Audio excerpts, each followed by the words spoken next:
अच्छा बेटा, तो आज जो हमारा टॉपिक है ना वो है एसिड बेसिस एंड सॉल्ट। ये वो टॉपिक है जिसके अंदर बच्चे सबसे ज़्यादा स्ट्रगल करते हैं और जिसके अंदर बच्चों को सबसे ज़्यादा मुश्किल होती है, मतलब इक्वेशंस बनाने में, बैलेंस करने में। तो ये वो टॉपिक है जिसको आज हम लोग डिस्कस करेंगे और क्रैक करना सीखेंगे इसको।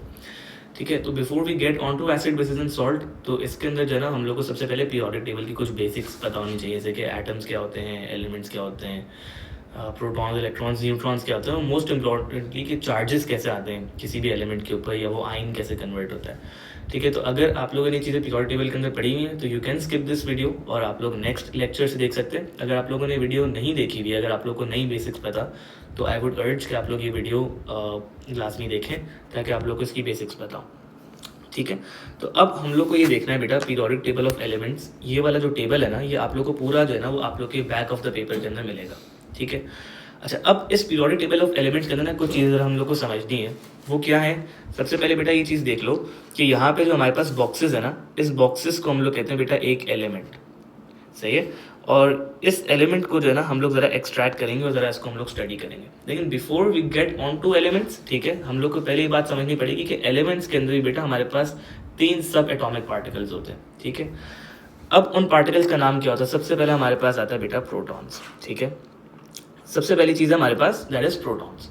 ठीक है, अब प्रोटॉन्स के अंदर हमारे पास क्या चीज़ है, ये हमें ये बात समझनी पड़ेगी कि P फॉर प्रोटॉन्स होता है और P फॉर क्या होता है हमारे पास? Positively charged. तो इसका मतलब है कि प्रोटॉन वो सब एटॉमिक पार्टिकल है जो कि पॉजिटिव चार्ज रखता है। ठीक है, the next subatomic particle that we have is neutrons. ठीक है, अब न्यूट्रॉन्स के अंदर ये बात समझना जरूरी है कि जो न्यूट्रॉन्स है, बच्चे यहाँ पे एक मिसकंसेप्शन रखते हैं कि यार P for protons, P for positively charge, और N for neutrons, N for negatively charged. लेकिन बेटा ये मिसकंसेप्शन आपका थोड़ा सा गलत है। उसकी वजह ये कि न्यूट्रॉन्स का N फॉर न्यूट्रॉन्स तो आता है, लेकिन यहाँ पे N फॉर न्यूट्रल है ये। ठीक है, तो यहाँ पे आप लोग को ये बात समझनी पड़ेगी कि न्यूट्रॉन्स ना ही पॉजिटिवली चार्ज है और ना ही नेगेटिवली चार्ज है, वो न्यूट्रल है। ठीक है, and the third subatomic particle that we have is electrons. तो अब आप मुझे एक बात बताओ कि अगर एक चीज पॉजिटिवली चार्ज है, एक चीज न्यूट्रल है, तो इलेक्ट्रॉन्स क्या होंगे? ऑटोमेटिकली नेगेटिवली चार्ज होंगे। तो ये बात यहाँ पे हम लोग को फिंगर टिप्स पे होनी चाहिए कि हमारे पास जो प्रोटॉन्स हैं that are positively charge, neutrons हमारे पास न्यूट्रल हैं, और इलेक्ट्रॉन्स हमारे पास क्या है बेटा? नेगेटिवली चार्ज है। ठीक है, तो ये हम लोगों ने चीज़ें एक तो देख ली। अब ज़रा हम लोग जो है ना कुछ एलिमेंट्स को स्टडी करते हैं। सही है, एक एलिमेंट को हम लोग यहाँ पे से एक्सट्रैक्ट कर लेते हैं, दैट इज Mg। ठीक है, तो Mg के ऊपर अगर आप देखो तो यहाँ पे 12 लिखा हुआ है, नीचे क्या लिखा हुआ है बेटा? इसके 24 लिखा हुआ है। तो ज़रा हम लोग Mg को एक्सट्रैक्ट करते हैं, इसको ज़रा स्टडी करते हैं। ठीक है, तो ये आ गया मेरे पास Mg, इसके ऊपर 12 लिखा होता है, इसके नीचे 24 लिखा होता है। ठीक है, अब सबसे पहली चीज़ है कि बेटा हमारे पास इसके अंदर ना 2 नंबर्स दिए हुए हैं। इन दोनों नंबर्स का क्या मतलब है? देखो, जो हमारे पास छोटा वाला नंबर है ना, अब मैं बच्चों को ना पोजीशन से याद नहीं करवाता कि बेटा जो ऊपर होगा वो एटॉमिक नंबर है, जो नीचे होगा वो एटॉमिक मास है। ठीक है, आपको मैं इस चीज़ से बात समझा रहा हूँ, ये बात कि अगर जो है जो छोटा वाला नंबर आपको दिख रहा है ना, इस छोटा वाला नंबर को हम कहते हैं एटॉमिक नंबर। ठीक है, और इसको हम लोग दूसरा नाम प्रोटॉन नंबर भी दे सकते हैं। अब प्रोटॉन नंबर्स को क्यों नाम दे सकते हैं? क्योंकि जो एटॉमिक नंबर है इसको हम लोग प्रोटॉन नंबर इसलिए कह सकते हैं क्योंकि नंबर ऑफ प्रोटॉन्स डिनोट करेगा कि कितने नंबर ऑफ प्रोटॉन्स है इसके अंदर। ठीक है, और जो हमारे पास दूसरा वाला है ना, इसको हम लोग कहते हैं बेटा एटॉमिक मास। इसका मतलब क्या है कि भाई ये एटॉमिक पूरे जो है ना एलिमेंट का मास है। ठीक है, और इस एलिमेंट के अंदर हमारे पास एटॉमिक मास में ना 2 चीज़ें मिलके बनती है, प्रोटॉन्स और न्यूट्रॉन्स को हम लोग मिला के जो चीज़ बनती है उसको हम लोग कहते हैं एटॉमिक मास। मतलब इसका मतलब है कि प्रोटॉन्स और न्यूट्रॉन्स मिला के कितने बेटा? 24 है इस Mg के एलिमेंट के अंदर। क्लियर है? अब ज़रा हम लोग ये बात देखते हैं कि इसके अंदर हमारे पास प्रोटॉन्स, इलेक्ट्रॉन्स और न्यूट्रॉन्स कितने। तो प्रोटॉन्स, इलेक्ट्रॉन्स और न्यूट्रॉन्स देखने के लिए सबसे पहले हमारे पास प्रोटॉन नंबर था विच इज़ 12। तो यहाँ पे प्रोटॉन्स कितने हो जाएंगे बेटा हमारे पास? 12। अब हमें देखना है कि इलेक्ट्रॉन्स कितने होंगे। अच्छा, अब इलेक्ट्रॉन्स के अंदर ये बात याद रखना कि हम लोग जितने भी यहाँ पे एलिमेंट्स देख रहे हैं कि जो हमारे पास पीरियोडिक टेबल है, इसके साथ एक चीज़ लिखी हुई है यहाँ पे। क्या लिखा हुआ है? Periodic table of elements. Elements का मतलब है कि जितने भी हैं इन सब के ऊपर चार्ज क्या है बेटा? 0 है। चार्ज क्या है इन सब के ऊपर? 0 है। और चार्ज 0 होने का मतलब क्या है? कि सारे क्या है बेटा? बैलेंस्ड है। अच्छा, बैलेंस्ड होने का मतलब क्या है? इसका मतलब ये कि बेटा जितने इनके अंदर प्रोटॉन्स होंगे उतने ही इनके अंदर क्या होंगे?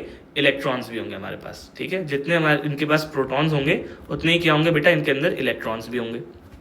ठीक है, अब हम लोगों ने एक चीज़ देखी कि Mg के अंदर हमारे पास 12 प्रोटॉन्स है, तो इलेक्ट्रॉन्स कितने हो जाएंगे? ऑटोमेटिकली 12 हो जाएंगे। और अगर आपको न्यूट्रॉन्स निकालने हैं तो न्यूट्रॉन्स निकालने की बहुत सिंपल सी ट्रिक है। वो क्या है कि आप बड़े नंबर में से छोटा नंबर माइनस कर दो, ठीक है। This is the easiest way out, ठीक है, कि 24 माइनस 12 कर दो, कितना आ जाएंगे हमारे पास 12 न्यूट्रॉन्स। अच्छा, अब ऐसा क्यों मैं बोल रहा हूँ बेटा, क्योंकि न्यूट्रॉन्स निकालने के लिए ना एक फॉर्मूला है जो कि मैं बच्चों को बोलता हूँ, आपको पता होना चाहिए नॉलेज के लिए। पेपर के अंदर आपके पास कभी कभी आ जाता है फॉर्मूला लिखने के लिए, तो आपको फॉर्मूला पता होना चाहिए। लेकिन अगर आपको थोड़ा सा जल्दी करनी ना कैलकुलेशन, तो आप बड़े नंबर में से छोटा नंबर माइनस कर दो, ठीक है। फॉर्मूला क्या है हमारे पास फॉर्मूला है atomic mass is equals to protons plus neutrons, ठीक है। तो हमारे पास एटॉमिक मास इसका था 24 इक्वल्स टू प्रोटॉन्स हमारे पास 12 थे और न्यूट्रॉन्स हमें नहीं पता थे। तो मैथमेटिकली अगर हमें निकालना होगा तो हम 24 माइनस 12 करके न्यूट्रॉन्स निकाल लेंगे, जैसे हम लोग मैथ्स की लीनियर इक्वेशन सॉल्व करते हैं ना वैसे ही। लेकिन क्योंकि इतनी लंबी करने की जरूरत नहीं है, तो मैं बच्चों को बोलता हूँ कि बड़े नंबर के अंदर से छोटा नंबर माइनस कर दो। क्लियर है यहाँ तक बात? अच्छा, इसी तरह से हम लोग ज़रा एक और एलिमेंट को ज़रा रीड आउट करते हैं। तो हमारे पास एक और एलिमेंट है फ्लोरीन, जिसके ऊपर 9 लिखा है और नीचे 19 लिखा हुआ है। तो ज़रा इसको देखते हैं कि ये किस तरह से फंक्शन करता है। सो फ्लोरीन दैट इज़ 9 एंड 19, ठीक है। अच्छा, 9 का क्या मतलब है यहाँ पे हम लोगों ने अभी बात समझी कि 9 का मतलब है हमारे पास प्रोटॉन नंबर या एटॉमिक नंबर, ठीक है। तो प्रोटॉन नंबर, ठीक है। और जो हमारे पास 19 है, 19 का मतलब क्या है बेटा, हमारे पास एटॉमिक मास, ठीक है। तो ज़रा इसके भी हम लोग प्रोटॉन्स, इलेक्ट्रॉन्स और न्यूट्रॉन्स देखते हैं निकाल के।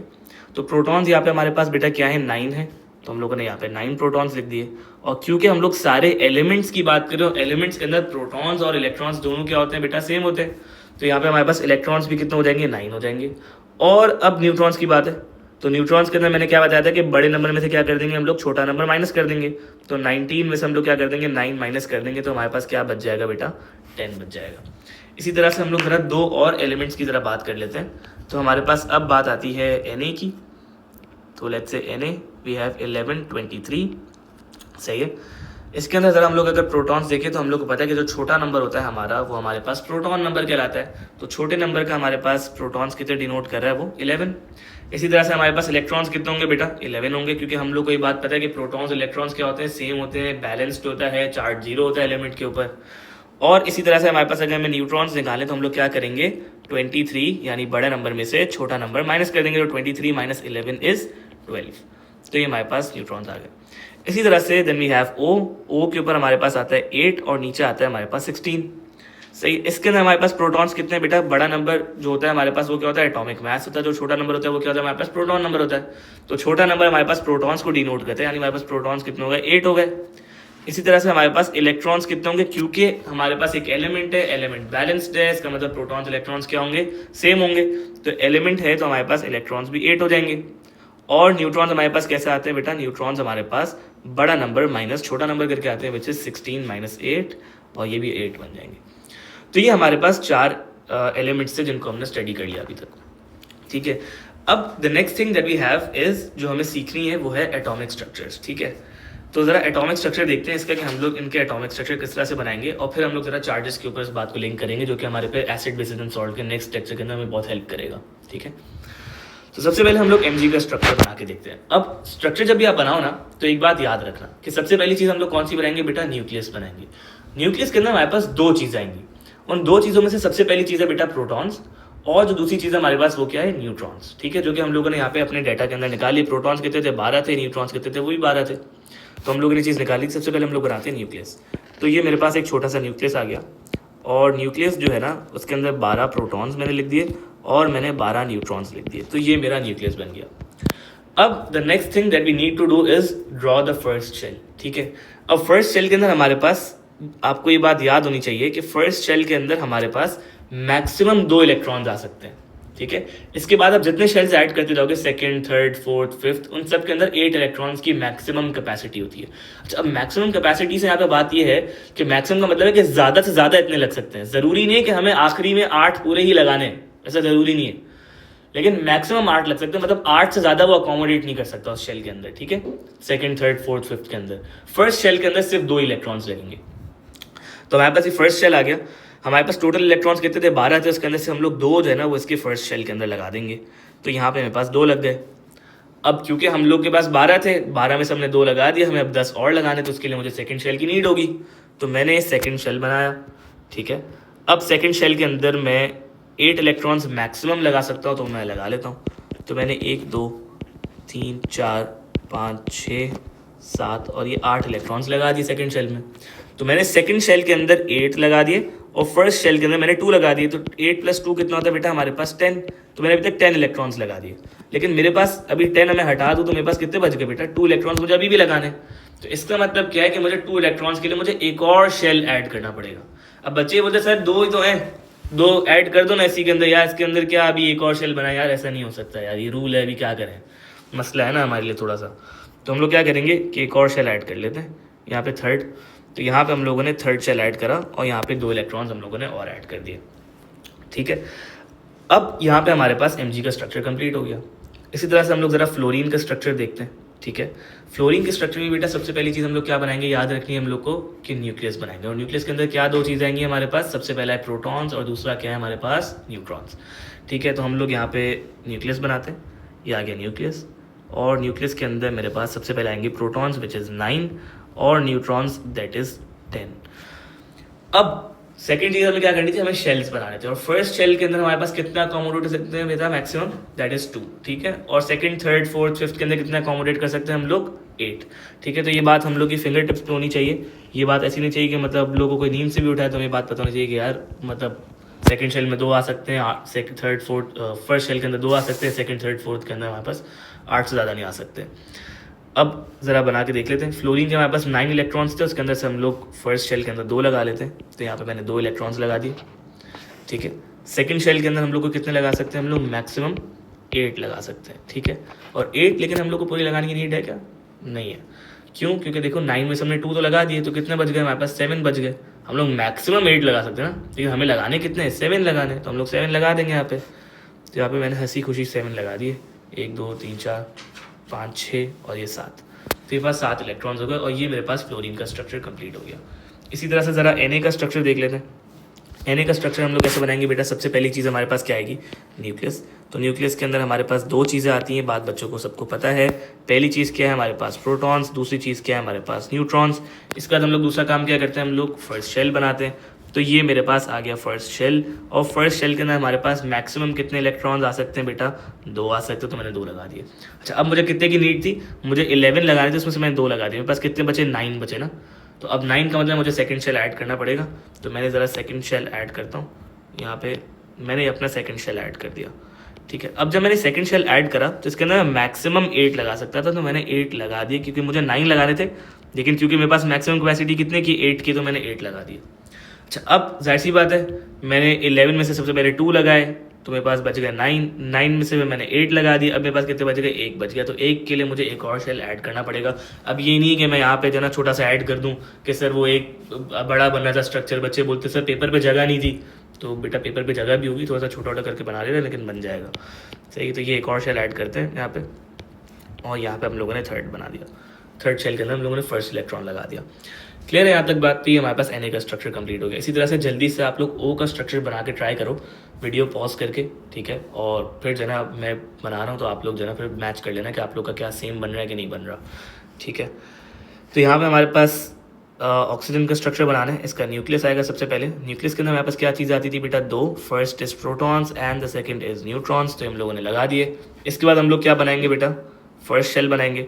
फर्स्ट शेल के अंदर हमारे पास क्या चीज़ आएंगी? 2 आएंगी, 2 इलेक्ट्रॉन्स आएंगे, तो हम लोगों ने 2 इलेक्ट्रॉन्स लगा दिए। सेकंड शेल के अंदर कितने लगा सकते हैं? 8 मैक्सिमम लगा सकते हैं, लेकिन 8 में से हमने 2 लगा दिए, तो कितने बच गए हमारे पास? 6। तो 6 अब लगा देते हैं यहाँ पे। तो ये मैंने 6 इलेक्ट्रॉन्स लगा दिए यहाँ पे। तो 1 2 3 4 5 और ये 6। तो मेरा यहाँ पे जो है ना वो ऑक्सीजन का स्ट्रक्चर कंप्लीट हो गया। तो ये मेरे कुछ स्ट्रक्चर्स थे जो मैंने देख लिए। अब हम लोग को कुछ बातें करनी बेटा चार्जेस के ऊपर, but before we get on to charges कुछ एक छोटा सा रट्टा लगाते हैं हम लोग पीरियोडिक टेबल के अंदर, फिर उस रट्टे को हम लोग थोड़ा सा प्रूव करते हैं। ठीक है, तो सबसे पहली चीज़ ये कि यार हमारे पास था पीरियोडिक टेबल के अंदर चार्जेस कुछ इस तरह से। ग्रुप 1 के ऊपर चार्ज होता है हमारे पास +1, ग्रुप 2 के ऊपर होता है हमारे पास +2, ग्रुप 3 के अंदर हमारे पास चार्ज होता है +3, ग्रुप 4 के ऊपर चार्ज हम लोग भी स्किप करते हैं, ग्रुप 5 के ऊपर -3, ग्रुप 6 के ऊपर -2, ग्रुप 7 के ऊपर -1। अच्छा, अब ये जो चार्जेस है ना ये कैसे आ रहे हैं ज़रा इसको डिस्कस करते हैं, लेकिन अभी आप लोग को छोटा सा रट्टा लगाना पड़ेगा कि ग्रुप 1 के ऊपर +2, ग्रुप 1 के ऊपर 1+1, ग्रुप 2 के ऊपर +2, ग्रुप 3 के ऊपर +3, ग्रुप 5 के ऊपर -3, -2 एंड देन -1। इस तरह से मतलब रिस्पेक्टिवली इस तरह से चलते रहेंगे चार्जेस। अच्छा, अब ये चार्जेस आ कैसे रहे? देखो बेटा, एक बात यहाँ पे समझो कि लेट्स से मैं ये बात कहता हूँ कि एम है ना, एम और ये फ्लोरीन है हमारे पास, ये दोनों ना आपस में क्या चाहते हैं कि ये ना बॉन्ड बनाए। ये क्या चाहते हैं कि ये बॉन्ड बनाए, ये आपस में मर्ज हो जाए साथ में। जैसे हम लोग इनको ना साथ लिख दें, एम अलग भी लिखा है ना, एफ अलग लिखा है, मैं चाह रहा हूँ दोनों को साथ लिख दूँ। साथ लिखना चाहता हूँ मैं, तो इसका मतलब है कि मैं इनका कंपाउंड बनाना चाहता हूँ। कंपाउंड बनाना चाहता हूँ, इसका मतलब मैं इनके साथ इनका बॉन्ड बनाना चाहता हूँ। अब जब मैं बॉन्ड बनाऊंगा ना इनका, तो इसके लिए एक चीज़ बड़ी नेसेसरी है, वो ये है कि बॉन्ड बनाने के लिए ना दोनों को अपना आखिरी शेल जो है ना वो फुल इलेक्ट्रॉन्स, मतलब आखिरी शेल जो है ना वो पूरा करना पड़ेगा इलेक्ट्रॉन से। अब अगर आप mg का देखो, इसका मतलब क्या है कि अगर आप mg का स्ट्रक्चर देखो ना, तो mg के आखिरी शेल के अंदर बेटा 2 इलेक्ट्रॉन्स हैं। अच्छा, अब 2 इलेक्ट्रॉन्स अगर इसको अपना आखिरी शेल बेटा कंप्लीट करना है, तो इसके पास 2 तरीके हैं। एक तरीका ये कि वो अपने 6 इलेक्ट्रॉन्स क्या कर ले, वो गेन कर ले, तो 6 इलेक्ट्रॉन्स गेन करने का एक तरीका है। अच्छा, दूसरा तरीका इसके पास ये है mg के पास कि वो 2 इलेक्ट्रॉन्स बेटा लूज कर दे। अब अगर वो 2 इलेक्ट्रॉन्स लूज करता है या 6 इलेक्ट्रॉन्स गेन करता है, और मैं आपसे पूछूं कि यार इसके अंदर सबसे आसान तरीका क्या है, तो obviously your answer would be कि सर 2 इलेक्ट्रॉन्स लूज करना इसके लिए बेटर ऑप्शन है। सही, 6 इलेक्ट्रॉन्स गेन करेगा वो मुश्किल है, 2 इलेक्ट्रॉन्स लूज करेगा वो काम आसान है। तो एग्जैक्टली mg भी यही काम करेगा। mg क्या करेगा, वो अपने 2 इलेक्ट्रॉन्स लूज करेगा। जब वो 2 इलेक्ट्रॉन्स लूज कर देगा तो उसका ये वाला शेल तो खत्म हो जाएगा, तो उसका यही वाला शेल बचेगा, दूसरा वाला, और दूसरे वाले के अंदर ऑटोमेटिकली 8 हो जाएंगे, यानी आउटर शेल पूरा हो जाएगा। जब वो अपने 2 इलेक्ट्रॉन्स लूज करेगा, तो लेट्स से हमने इसके 2 इलेक्ट्रॉन्स लूज करवा दिए mg के, तो इसका स्ट्रक्चर कुछ इस तरह से दिखेगा। अब जरा इसका ना डेटा कुछ चेंज हो गया। अब डेटा कैसे चेंज हो गया, इसके देखो प्रोटॉन्स तो हमारे पास 12 ही रहे ना, प्रोटॉन्स तो हम लोगों ने छेड़े ही नहीं, प्रोटॉन्स तो अंदर 12 ही रहे न्यूक्लियस के अंदर। हाँ, लेकिन हम लोगों ने इलेक्ट्रॉन्स को थोड़ा सा चेंज कर दिया। इलेक्ट्रॉन्स हमारे पास 12 थे, उसके अंदर से 2 इलेक्ट्रॉन चले गए। अब कितने बचे हमारे पास, 10 इलेक्ट्रॉन्स। तो यहाँ पर मैंने 10 इलेक्ट्रॉन्स लिख दिए, और न्यूट्रॉन्स भी हमारे पास सेम रहे, न्यूट्रॉन्स हमारे पास 12 ही रहे। तो अब हमारे पास ये नया डाटा हो गया है हमारा, जो कि जिसको हम अभी देखेंगे। अच्छा, अब चार्जेस कैसे देखेंगे इसके ऊपर? देखो बेटा, चार्ज देखने का बड़ा सिंपल तरीका है, वो ये है कि देखो आपके पास प्रोटॉन्स कितने थे, 12 थे ना। अच्छा, अब 12 प्रोटॉन्स थे, और मैंने ये बात सबसे स्टार्ट ऑफ द लेक्चर में ये बात आपसे डिस्कस करी थी कि प्रोटॉन्स के साथ कौन सा चार्ज होता है बेटा, पॉजिटिव चार्ज होता है। पॉजिटिव चार्ज का मतलब ये है कि प्रोटॉन्स 12 है, तो इसके साथ साइन कौन सा लगेगा बेटा, प्लस का। तो मैंने यहाँ पे 12 लिखा और उसके साथ साइन लगा दिया पॉजिटिव। अब इलेक्ट्रॉन्स जो है मेरे पास कितने बेटा, 10 हैं, और हम लोगों ने ये बात पहले डिस्कस करी थी कि इलेक्ट्रॉन्स के साथ चार्ज कौन सा लगता है, इलेक्ट्रॉन के साथ साइन कौन सा आता है बेटा, नेगेटिव का, माइनस का साइन आता है। तो मैं 10 के साथ जो है ना वो माइनस का साइन लगाऊंगा, तो 12 माइनस 10 इज +2। तो ये हमारा जो है ना बेटा वो क्या बन गया, चार्ज बन गया। ठीक है, तो ये बात मैंने आप लोग को छोटा सा रट्टा लगवाया था ना स्टार्ट में, मैं बोला था इसको भी मैं प्रूफ करके दिखाता हूँ। तो ये देखो mg ग्रुप 2 के अंदर बिलोंग करता है, हम लोगों ने इसका चार्ज +2 लिखा था, और ये हमने इसका चार्ज +2 आपको प्रूफ करके दिखा दिया। इसी तरह से हम लोग अभी फ्लोरीन का भी काम करते हैं। फ्लोरीन के बेटा अगर आप देखो तो फ्लोरीन के आखिरी शेल में कितने इलेक्ट्रॉन्स हैं हमारे पास, 7 है। तो आप मुझे एक बात बताओ, अगर इसको अपना आउटर शेल ऑफ इलेक्ट्रॉन्स पूरा करना है तो इसके पास क्या तरीका है? इसके पास एक तरीका ये है कि वो 1 इलेक्ट्रॉन या तो गेन कर ले, ठीक है, या फिर दूसरा ऑप्शन क्या है फ्लोरीन के पास, कि वो अपने 7 इलेक्ट्रॉन्स लूज कर दे। अगर वो अपने 7 इलेक्ट्रॉन्स लूज करता है, जाहिर सी बात है इसका ये वाला शेल तो खत्म हो जाएगा, तो उसका सिर्फ फर्स्ट शेल बचेगा, उसके अंदर वो फुल होगा, क्योंकि उसके मैक्सिमम 2 इलेक्ट्रॉन्स लग सकते हैं और 2 ही हैं उसके अंदर, तो वो फुल हो जाएगा। तो 2 तरीके हैं फ्लोरीन के पास भी again, but what is the easier way out here? Obviously that is to gain 1 electron. ठीक है, अब अगर मुझे 1 इलेक्ट्रॉन इसको गेन करवाना है तो इसका डाटा वापसी कुछ थोड़ा सा चेंज हो जाएगा। तो दैट विल बी कि प्रोटॉन्स हमारे पास 9 ही रहेंगे, क्योंकि हमने इसको चेंज ही नहीं करे। इलेक्ट्रॉन्स हमारे पास अभी 9 थे, लेकिन क्योंकि जब ये 1 इलेक्ट्रॉन गेन करेगा, इधर एक छोटा सा इलेक्ट्रॉन जब ये यहाँ पे गेन कर लेगा, तो इसके इलेक्ट्रॉन्स बेटा कितने हो जाएंगे, अब 10 हो जाएंगे। ठीक है, अच्छा, द नेक्स्ट थिंग, जो हमारे पास न्यूट्रॉन्स थे वो हमारे पास 10 ही रह गए, क्योंकि हम लोगों ने प्रोटॉन्स और न्यूट्रॉन्स को हम लोगों ने छेड़ा ही नहीं। तो ये हमारे पास नया डाटा बन गया अब। ठीक है, अब जरा हम लोग देखते हैं कि इसके ऊपर चार्ज कैसा आएगा। अब देखो हमारे पास प्रोटॉन्स कितने थे, 9 थे, और हम लोगों ने ये बात डिस्कस करी थी कि प्रोटॉन्स के ऊपर क्या होता है बेटा, पॉजिटिव का चार्ज होता है, यानी साइन कौन सा आएगा, प्लस का आएगा। तो प्रोटॉन्स के साथ मेरे पास आ गया प्लस। इसी तरह से मेरे पास इलेक्ट्रॉन्स है 10 के साथ साइन कौन सा आएगा बेटा, माइनस का आएगा। क्यों? क्योंकि इलेक्ट्रॉन्स नेगेटिवली चार्ज होते हैं, तो ये आ गया -10। अच्छा, अब अगर आप यहाँ पे अगर आपको थोड़ी सी मैथ्स आती है, थोड़ा सा आपको पता है कि प्लस माइनस किस तरह से करना है, तो +9 - 10 विल बी -1। ठीक है। तो हम लोगों ने ये बात डिस्कस करी थी शुरू में ही कि यार ग्रुप 7 वाले जितने उसके ऊपर चार्ज क्या आएगा -1 आएगा, और मैंने अभी आपको ये बात प्रूव करके दिखाई फ्लोरीन के ऊपर चार्ज क्या है -1 है। अब आप इसके अंदर से ग्रुप 7 का कोई भी उठा लो ना, कोई भी आप स्ट्रक्चर बनाओ और उसको फिर आप इस तरह से उसके गेन या लूज करवाओ इलेक्ट्रॉन्स, तो आपको ये बात समझ आएगी कि यार वो जो है ना -1 का ही चार्ज रखेगा। अच्छा, अब ऐसा होता क्यों है? ऐसा होता है इसलिए कि यार जैसे ग्रुप 1 वाले ना, ग्रुप 1 वाले के पास ना आखिरी शेल के अंदर एक ही इलेक्ट्रॉन होगा, लास्ट शेल के अंदर। तो इसके पास ना 2 ऑप्शंस होंगे। पहला ऑप्शन ये होगा कि यार वो ना 7 इलेक्ट्रॉन्स गेन कर ले। वो क्या कर ले? 7 इलेक्ट्रॉन्स गेन कर ले। अच्छा, दूसरा ऑप्शन क्या होगा उसके पास कि वो जो है ना वो अपना 1 इलेक्ट्रॉन लूज कर दे। सही है। अब आप मुझे बताओ, जब वो 1 इलेक्ट्रॉन लूज करेगा तो उसका 1 इलेक्ट्रॉन कम हो जाएगा, यानी इलेक्ट्रॉन जो है वो कम हो जाएगा, और प्रोटॉन तो उतने ही रहे, यानी प्रोटॉन ऑटोमेटिकली ज़्यादा हुआ। तो इसका मतलब चार्ज इसके ऊपर +1 ही आएगा। सही, लेकिन ये क्योंकि बात एक ज़बानी है, सही है, ये शायद आपको इतनी आसानी से समझना है। तो the best option here is कि जो नेक्स्ट 2 एग्जाम्पल्स है ना, इनके अंदर चार्जेस आप कैलकुलेट करके ट्राई करो। अगर आपकी भी देखो कि क्या आपके Na के ऊपर चार्ज +1 आ रहा है कि नहीं आ रहा, इस तरह से O के ऊपर -2 आपका चार्ज आ रहा है कि नहीं आ रहा। अगर आपका नहीं आ रहा तो इसका मतलब you have made a mistake here. ठीक है, तो what you can do is you can text me on WhatsApp, ठीक है, कि सर ये क्यों नहीं आ रहा, तो I would respond to your query. ठीक है। अच्छा, एक चीज़ बड़ी इंपॉर्टेंट है, वो यहाँ पे ये भी है कि आपको ये बात पता होनी चाहिए कि बेटा Mg जो है ना सबसे पहले क्या था, एक एलिमेंट था। हम लोग जब बात कर रहे थे शुरू में कि Mg क्या था, एक एलिमेंट था। जब उसके ऊपर चार्ज क्या था, 0 था, और जब उसके जो है ना वो प्रोटॉन्स इलेक्ट्रॉन्स क्या थे बेटा, सेम थे। लेकिन जैसे ही हमने उसका इलेक्ट्रॉन लूज या गेन करवाया ना, अब वो एलिमेंट से जो है ना वो आइन के अंदर कन्वर्ट हो चुका है। आइन का मतलब है कि इसने या तो इलेक्ट्रॉन लूज करा है या गेन करा है, उसके ऊपर अब एक चार्ज आ चुका है। अभी के लिए हम ये बात समझेंगे। ठीक है, तो ये बात बड़ी इंपॉर्टेंट है कि हमने देखा कि एलिमेंट से हमने इसको किसके अंदर कन्वर्ट कर दिया, एक आइन के अंदर कन्वर्ट कर दिया है। ठीक है, तो ये हमारा लेक्चर था, लेक्चर 1। ठीक है, ये लेक्चर बहुत इंपॉर्टेंट था जिन लोगों ने अभी तक पीरियोडिक टेबल नहीं पढ़ा हुआ, सही है, एटॉमिक स्ट्रक्चर्स नहीं पढ़ा हुआ, तो उनके ये लेक्चर बड़ा इंपॉर्टेंट था, क्योंकि ये हमारे नेक्स्ट एसिड बेसिस के लेक्चर में ना बड़ी हेल्प करेगा। ठीक है बेटा, थैंक यू सो मच।